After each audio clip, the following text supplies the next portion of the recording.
네, 안녕하세요, 코치님. 안녕하세요, 어른 친구 여러분. 네, 이번에는 최근에 구독자분들 중에서 실제 코칭 사례를 다뤄달라는 요청이 또 있었습니다. 네, 최근에 또 코치님께서 재미난 사연을 발견하셨다고 들었는데 한번 소개를 부탁드려도 괜찮을까요? 제가 이제 코칭을 하는 사람이니까 코칭 사례를 다루게 되면 무궁무진한 사례를 다룰 수 있을 거예요. 그런데 이제 고객에 대한 정보 보호 뭐 이런 문제가 있기 때문에 사례를 그대로 다룰 수는 없고요. 근데 이제 이 요청을 UPD한테 받고 생각을 해보니까 직장 내 내학령 동료랑 잘 지내는 방법에 대해서 다루면 좋겠다는 생각이 들었어요.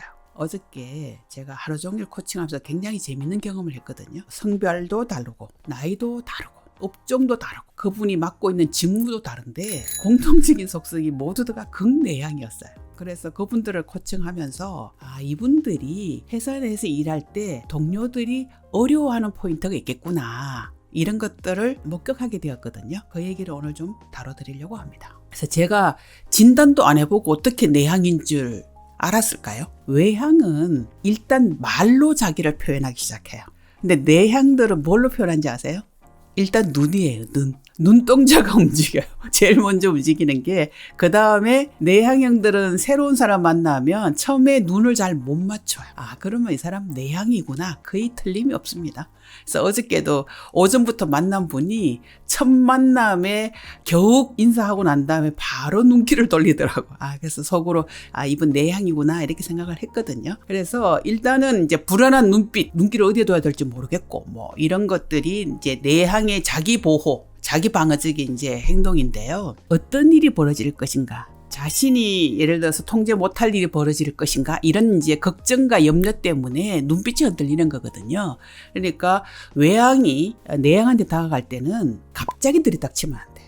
외향이 저 멀리서 내향 쪽으로 오고 있지 않습니까? 그럼 내향들은 눈동자가 이 외향의 움직임을 따라서 이제 눈동자가 움직이거든요.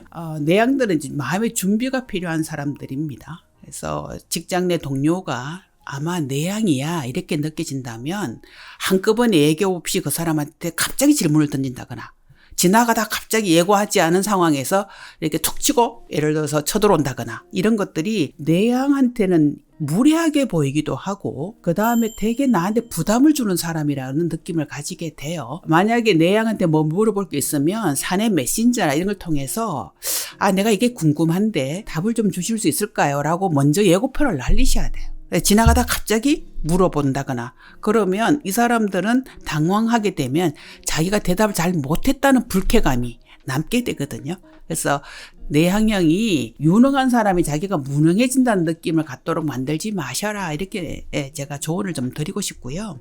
그리고 제가 이제 어저께 코칭하는 내내 되게 대화가 잘 진행돼서 코칭 대상자 모두가 처음 코칭하는 케이스였었어요. 그런데 이분들하고 대화가 정말 너무 흥미진진하게 진행이 되었어요.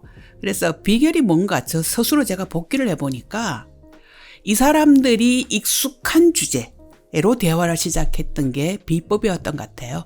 제가 코칭하러 들어가면 이렇게 임원방을 턱 스캔하거든요. 스캔해보면 이 사람이 뭘 좋아하는구나, 어디에 꽂혀 있구나 이런 것들을 좀 감지하게 돼요. 그러면 대화를 할 때 그 사람의 관심 주제로 대화를 시작을 하게 되면 이 사람이 익숙한 주제니까 편하게 대답을 해요.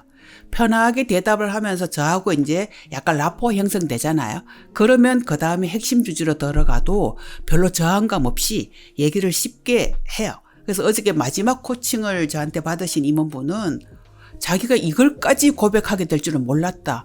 어디까지 내가 얘기하길 내 자신이 겁난다 하더라고. 자기가 생각하지 못한 부분까지 막 얘기를 하면서 이러다가 내가 정말 다 드러내는 거 아니야 뭐 이렇게 이제 두려워한다는 말씀도 이제 농담삼아 하셨는데 그러니까 내향이 친밀한 친구하고 만나보세요. 외향보다 더 수다스럽거든요. 그러니까 내향은 말을 못하는 사람이 아니에요.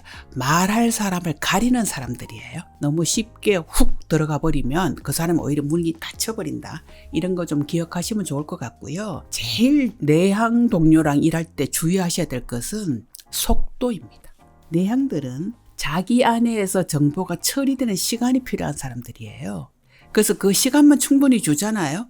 그럼 신중하게 생각하고 굉장히 조리 있게 대답을 잘 하는 사람들이에요. 논의가 필요한 아젠다 같은 경우는 항상 아젠다를 먼저 주고 언제 이렇게 일정 시간 이후에 대화할 거라는 것들을 안내를 해주면 잘 준비해서 옵니다. 근데 왜 갑자기 미팅에 초대받아 들어가가지고 갑자기 질문을 받게 되면 대답하는 속도가 너무너무 속이 터지게 한다거나 아니면 자기는 마치 관심 없는 듯이 반응을 한다거나 이런 모습을 보여요. 그거는 관심이 없는 게 아니고요. 지금 당황했다는 거예요. 그래서 자기들 그 미팅 끝나면 엄청 후회하거든요. 내향형 동료랑 이해하기 쉬운 방법은 이 사람은 속도가 약간 느려.